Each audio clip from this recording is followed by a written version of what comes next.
If you want to see your grandchild, send us $2,000 every month. If you don't like it, we'll just cut you off. Sophia, my daughter-in-law, laughed mockingly after saying this. My son John didn't take my side. He simply nodded in agreement with Sophia. There's no way I could forgive such behavior. My son and his wife have always treated me poorly, but I don't recall doing anything to deserve this. Even though we're in-laws, I've always tried my best to be a good family member and not be a burden just because I'm older. And this is how they repay me? I can't take their terrible attitude anymore. If they want to treat me poorly, I can do the same to them. My name is Grace, a housewife in her 70s. I live with my husband. We have one son, John, who graduated from a prestigious private university. He now works for a corporation and lives in Boston. 2 years after John moved to Boston, he brought home a fiancée to introduce to us. She seemed like a quiet and calm woman. We approved of their marriage because we trusted John's choice. They had a grand wedding in Boston afterwards. Everything seemed fine between our families, so I thought. We're in good hands. After their marriage, they moved close to our home. Sophia was planning to get pregnant, and our town has a major university hospital, so it was convenient for them. I thought it was a bit early for them to have kids, but no one questioned their decision when we saw how much they both loved children, and Sophia's strong desire to become a mother. At first, it seemed like we were getting along just fine as nearby in-laws, but everything changed when Sophia got pregnant. Grace, can you come over right now? I can't get any housework done. You've been through this, haven't you? Why won't you come and help? Are you even a mother-in-law? Sophia suddenly called me over like that and dumped all sorts of chores on me. Cleaning, laundry, and cooking. My wife is on edge. Pregnancy is tough, you know. It's only natural for her to be snappy if her in-laws, who should be helping, aren't. When I tried to confront John about Sophia's behavior, he dismissed me like that. Grace, can you send me $1,000 right now? I'm really strapped for cash this month. I mean, I've come all this way, heavy with child, to see you. The least you could do is help me out. When she showed up unannounced and said this, I couldn't turn her away from my front door. To make matters worse, she made a scene, yelling, "You're heartless, Grace! Your eldest son's wife is struggling, and you won't lift a finger? If I knew it'd be like this, I never would have moved nearby. Don't ever expect me to take care of you when you're old." I started getting the cold shoulder from my neighbors as a result. The terrible attitude of my eldest son and his wife had become neighborhood gossip. All the negativity naturally made its way back to us. We'd get asked all sorts of questions about them, or hear about the nasty rumors circulating. Because of them, living in the community where we'd spent so many years became uncomfortable. We tried talking to them once, asking them to change their attitude, but they wouldn't listen. Sophia screamed, "You're harassing me when I'm already stressed from pregnancy." John chimed in, pointing a finger at me. "Harassment? You're awful. Makes me sick to think I was raised by you." Ever since then, they've been nothing but rude to me, treating me like a housekeeper whenever we're together. We didn't want to cause any more drama, so we couldn't be assertive with them. Their behavior continued to escalate. Last month, they had a baby. Despite us reaching out and saying, "We'd love to meet our grandchild," they've kept us completely cut off. When our kid meets someone like you, they'll turn out all wrong. When Sophia said this, it made my blood boil, but I held back to avoid more conflict. Still, my frustration with them kept growing. That day, they showed up at our house unannounced again. As soon as we opened the door, they waltzed in and brazenly sat down on our living room couch. "Grace, you can't even offer your guests some tea? Normally you'd serve some nice snacks, wouldn't you?" They acted as if they owned the place. It's unacceptable behavior to just show up and act like this. I can't consider people with attitudes like yours as guests. We didn't have plans to meet today, did we? Could you please leave? And what about the grandchild? You didn't just leave them alone, did you? I glared at them and said. Sophia retorted, "As if we'd neglect our precious child. A friend offered to babysit, so we took them up on it. Unlike you, Grace, we actually put our child first." Her words implied that I hadn't cared for John, that I'd been negligent in raising him. I've done my best with raising my children, you know, even if the results weren't what I'd hoped for. See, that's exactly what bugs me. When I look at you, Grace, it's clear you don't really care about your kids. If you truly cherish them, wouldn't your son treat you differently? Sophia smirks as if to provoke me, but I can't let words like that sway me now. I've grown accustomed to Sophia's harsh comments. However, what she said next was unforgivable. You might act all high and mighty, but aren't you planning to use your son to get my child? Don't you think he'll listen to his mother? And don't you resent me for stealing your son? Her words made me snap. Nothing she's saying is anything more than her imagination. It's not at all how I feel. Yet what stung the most was John casting a disdainful look at me after hearing Sophia, as if to say, "So you're thinking that, huh?" "Stop it! You're way off base! This is all in your head." Sophia laughs as if it is all a joke. "All in my head! Good luck convincing me of that. I see right through you, you know." But I don't harbor any of the feelings Sophia describes. For me, John is practically a stranger at this point. I have no emotional attachment to him.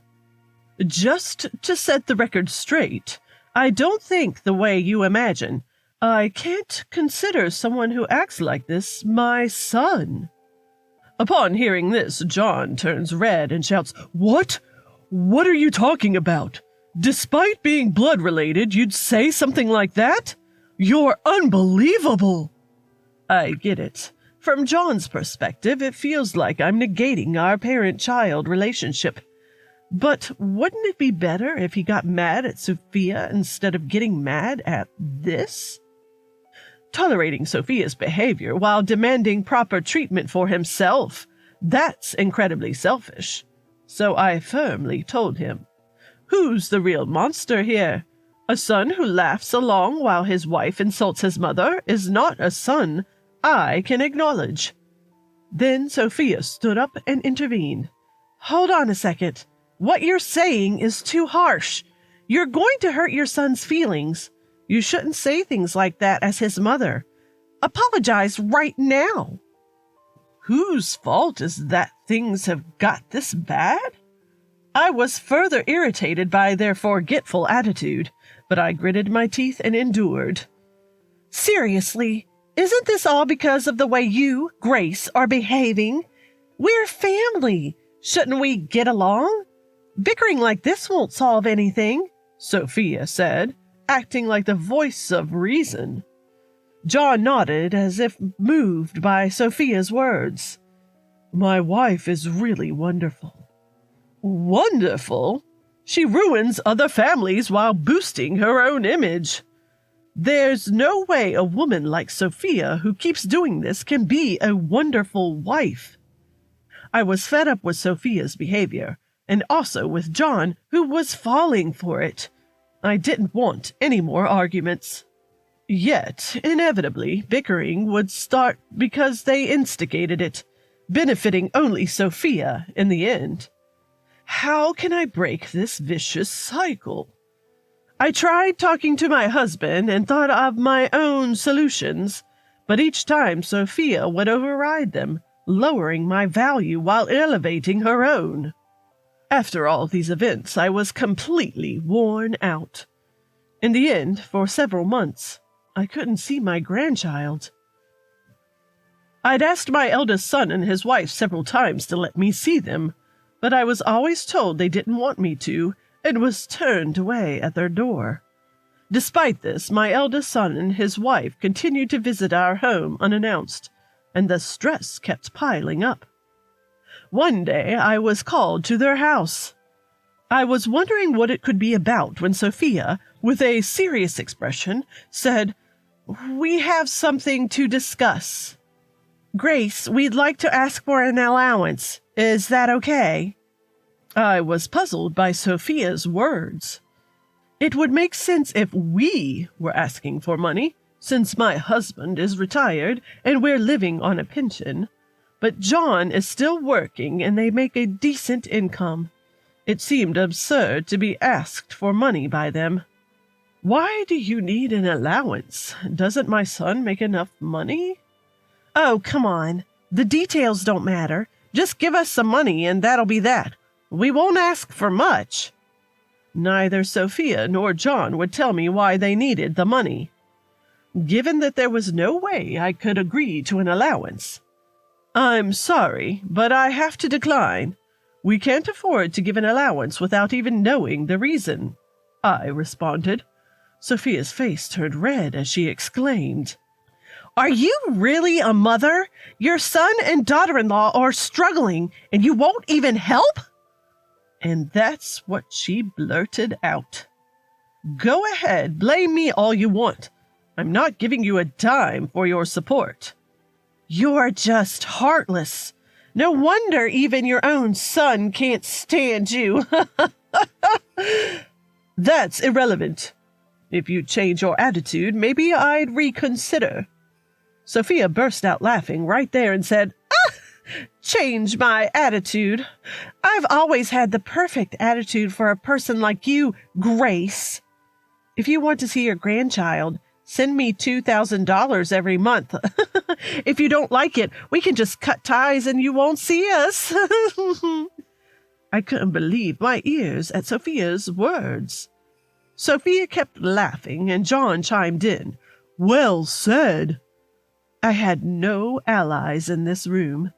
I couldn't stand being controlled by Sophia anymore, so I just stopped caring. "Fine, let's cut ties then. The thought of not having to see your faces anymore actually feels liberating."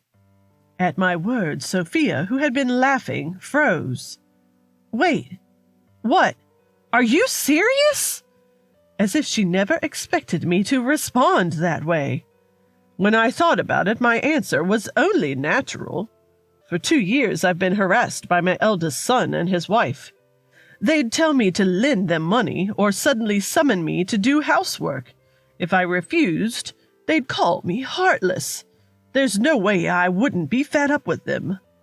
Cutting ties with them would be a perfect opportunity for me to discard this burden. I am serious. The thought of not having to see your faces feels liberating. I'll even draft a formal document so you can't approach me later." Sophia, not expecting my eagerness, shouted, "Oh, wait a minute! Grace, have you lost your mind? If you cut ties with us, you won't be able to see your son or your grandchild. And there's no way you can survive, just the two of you elderly people. You don't have anyone else to take care of you, right? There's no one who would care for broke seniors. So please, think it over," Sophia retorted. Despite being the one who suggested we cut ties, Sophia now had the audacity to say all this. I couldn't help but sigh at her short-sightedness. Well, to be honest, I've wanted to distance myself from you guys for a long time now. I just never found the right moment to say it. But since you brought it up, it seemed like the perfect time. Sophia responded, "I never thought you'd take me seriously." We can't live without your help. Your son has actually already quit his job. Please, help us." I couldn't help but exclaim, "What?" John, on the other hand, was awkwardly avoiding eye contact. According to Sophia, John quit his job thinking they didn't need to work as long as I was willing to lend them money. Sophia had tried to talk him out of it, but John didn't listen and quit his job without her consent. Apparently, they were both now working part-time to make ends meet, while their son was left at a friend's house. Sophia mentioned they were burdening this friend by leaving their son there 5 days a week. They were recently warned by this friend, who refused to look after their son anymore. Sophia went on to say that they had planned to leave the child with me, who has been eager to meet him and also benefit from some financial help. I was almost laughing at how naive my eldest son and his wife were, but I listened to the end. Sophia sincerely apologized at that moment. "Please, Grace, help us. Without your help, your son and grandson will face hardships. You are the only one we can rely on." Sophia apologized deeply, tears streaming down her face. But her convenience-driven attitude made my anger boil over. After the way they've treated me, now they come running when they find themselves in trouble, looking to take advantage of me. It was clear they would make foolish choices again if I let them off the hook now. "I'm sorry, but no matter how much you apologize, I won't be sending any money or spending any time with my grandson. We will keep our distance as initially planned." "Please don't say such harsh things. We're family, aren't we? Isn't it natural for family to help each other out in times of need?" "Family?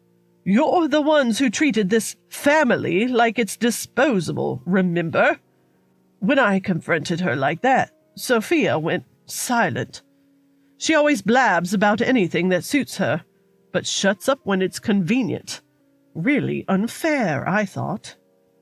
You guys really should rethink what family means. Family is for support, not for exploiting. You can't even understand that basic idea, yet you became parents. You're really pitiful.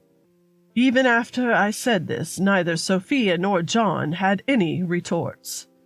Seeing them look down and avoid eye contact, I felt there was nothing more to say. I walked out of my eldest son's home and cut ties with them, just as I had announced. In the end, I never got to see my grandchild. But given the parents, I doubted I'd ever find the child genuinely adorable anyway. I'm fine with how things turned out. I heard later from friends that after cutting ties with us, the couple began fighting constantly. It was inevitable. They divorced. Sophia got custody, but she's too busy with work. Her parents are taking care of the child. Sophia and John continue to work part-time jobs, grinding away each day and coming home exhausted. As for me, the source of stress is gone, and I'm enjoying a peaceful life. Actually, I've been coordinating with Sophia's parents, meeting my grandchild when Sophia isn't around. Despite being born to those two, the kid's still adorable. When I extend my finger towards my sleeping grandchild, the tiny hand grips it, filling me with genuine love. Sophia's parents are decent people, so unless something drastic happens, a good relationship should continue. Although we've become strangers to our grandchild, we still want to watch him grow, even from afar.